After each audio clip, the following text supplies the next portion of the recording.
जय श्री राम। जय जय राम।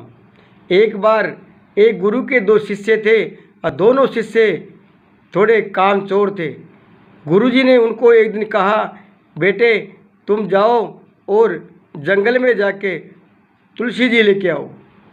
क्यों? तुलसी जी के पत्ते के बिना भगवान की भूख नहीं लगेगा।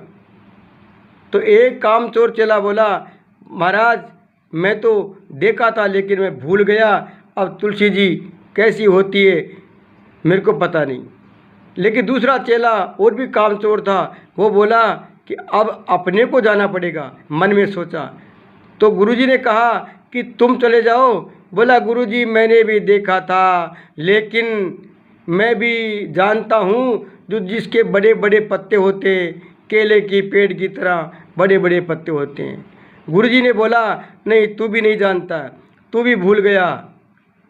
तो दोनों चेले खुश हो गए कि गुरुजी अब तो क्या करें, आपको ही जाना पड़ेगा जंगल में और आप ही तुलसी लेके आओ।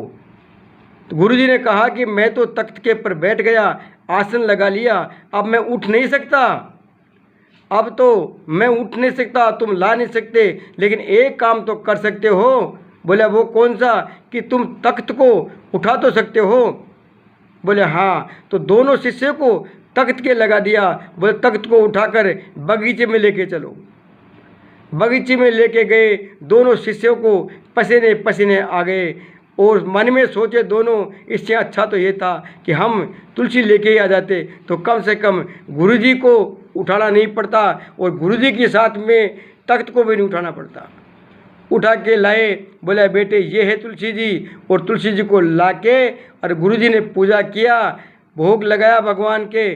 और फिर शिष्य को बोला, बोलो बेटे तुलसी जी भूल तो नहीं जाओगे? बोला, गुरुजी इस जन्म में नहीं, हम 7 जन्म तक तुलसी जी को भूलेंगे नहीं। अगर भूल जाएंगे तो फिर तख्त को उठाना पड़ेगा। इसलिए मन के विचार चेलों का ये था, गुरुजी कभी नहीं भूलेंगे, कभी नहीं भूलेंगे। तो ये भाई काम चोरों की बात है। काम गुरु से चोरी करता है। अरे गुरु से झूठ बोलते हैं तो उन आदमियों को तख्त उठाना पड़ता है, वहाँ तुलसी जी का पत्ता की जगह तख्त को उठाना पड़ता है। इसलिए काम से चोरी नहीं करनी चाहिए। अपने गुरु के प्रति आदमी को निष्ठावान रहना चाहिए। जय श्री राम। जय श्री राम।